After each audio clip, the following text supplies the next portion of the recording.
Hi, welcome to Down and Scaled Replicas, and the first of what I hope will be a series of updates of just what's going on around the workshop here, what's on the workbench. Both my own personal projects as well as new projects that are in development for Down and Scaled Replicas.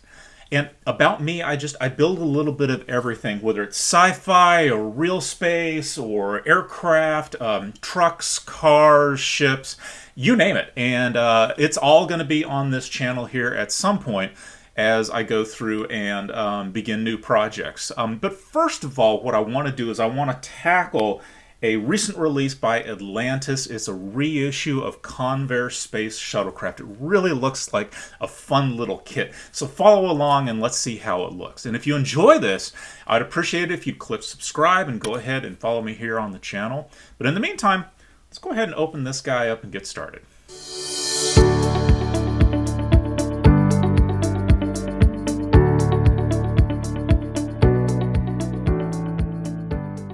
The Convair Space Shuttlecraft was first released by Revell in 1958, and according to Scalemates, it looks like it may have had 3 releases with Revell, maybe a 4th, it's not really clear, including a release in 1996. Now, Atlantis has picked it up for this latest release in 2025.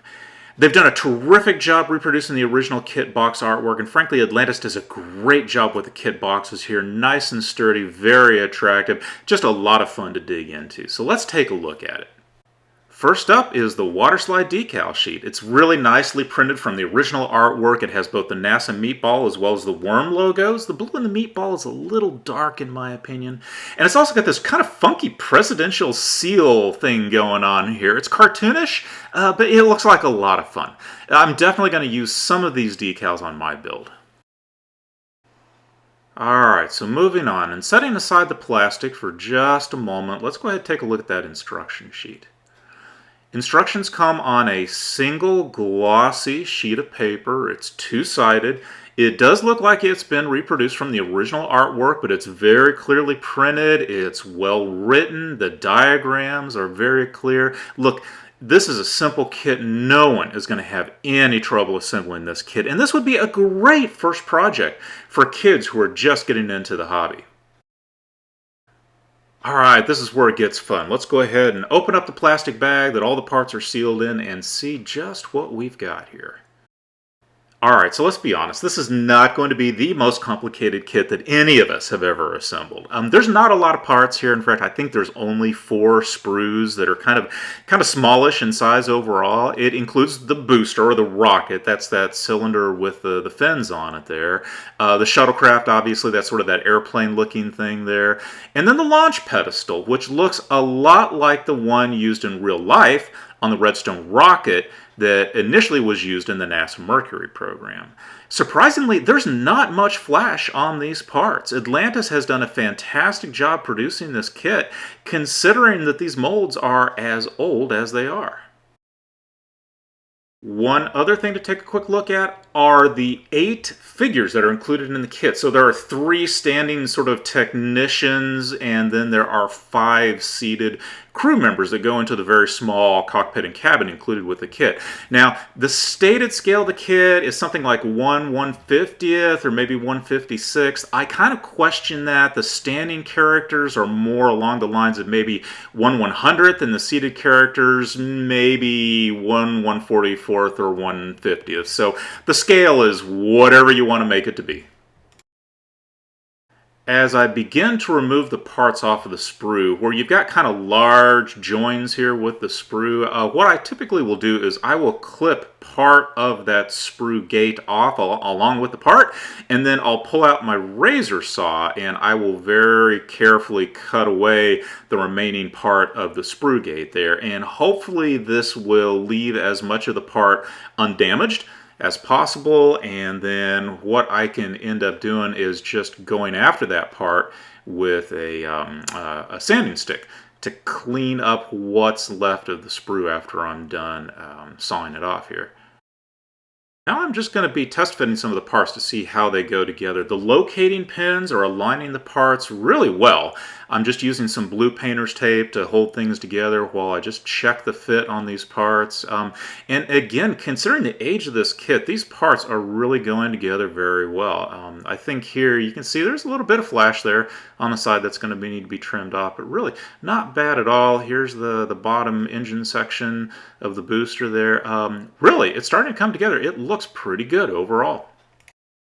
Here I've pretty much got all the sub-assemblies put together now. I'll just finish up with the booster here. And what I wanted to show was there are some really neat alignment pins here on all the parts to help them go together. You can see the two big pins that fix the front and aft parts of the shuttlecraft. There are pins and holes for what I think is a fuel pod underneath the shuttlecraft there. And then again, there are pins that are going to mount the shuttlecraft to the booster. So everything comes together really easily, and there's going to be a few areas where gaps need to be filled, but otherwise, really, really nice looking kit overall. And one thing I have to mention is there's a cargo bay or a cabin or cockpit or something that goes along with the kit. It looks like the top part of that is removable.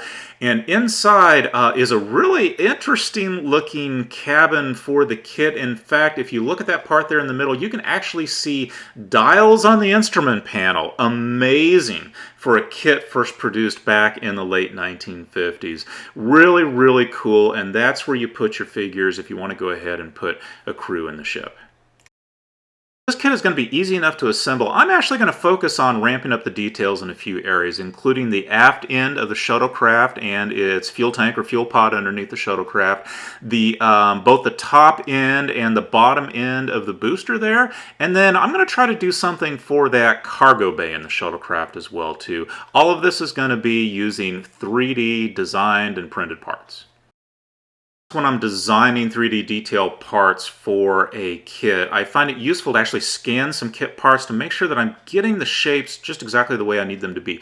I use a ruler there on the scanner bed so that I make sure that when I import the scans of the parts into the computer, I'm getting the scale correct. Once I've cleaned those scans up in Photoshop, I'll import them into the CAD software and use them as a basis for making sure that the parts I'm designing have the proper outlines and shapes that they're going to fit into the model. And you can see I'm just beginning some work now on that shuttlecraft aft end. I've mocked up some engines, just some real preliminary stuff. I still have a ways to go on this. Well, that's it for now. Obviously, I've got some design work that I've got to get cracking on, and in the next update, we'll see how that's coming along. And we'll go ahead and continue on with the Convair Space Shuttlecraft, but in addition to that, we're going to start another new project. It's a new product under development for down-and-scaled replicas. We'll see what that's all about next time. Really, if you've enjoyed this, I would appreciate it if you'd click subscribe here on the YouTube channel. Visit our website, follow us on Facebook and Instagram, and in the meantime, I really do appreciate you joining us here today. Happy modeling.